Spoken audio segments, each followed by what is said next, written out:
Welcome to Pindar Poetry. We hope you learned something new.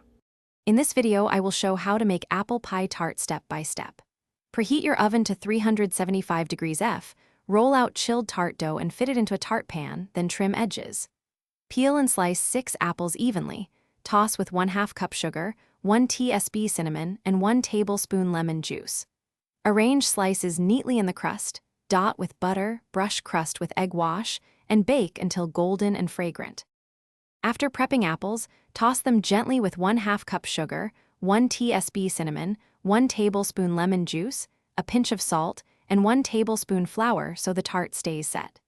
Taste a slice to adjust sweetness before filling the crust. Neatly layer slices in overlapping circles, pressing gently to compact the filling without bruising the fruit. Finish with small butter pieces dotted across the top to enrich the tart as it bakes. If you are enjoying this step-by-step guide, please subscribe and like so I can keep sharing tasty recipes. Quick recommendation: Robot Face upgrade your clean game with the Shark AI Ultra Robot Vacuum.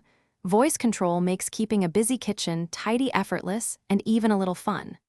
I've linked the product and other deals in the description for easy shopping, and now let's get back to the video. Place the assembled tart on a middle oven rack and bake for about 40 to 45 minutes until the crust is golden and the filling bubbles gently. Tent with foil if the crust browns too quickly, and test doneness by inserting a knife near the center to feel tender apples. Allow the tart to cool completely on a rack so juice is set, then slice into wedges and serve warm or at room temperature with cream. Thanks for watching. Consider subscribing if we helped you.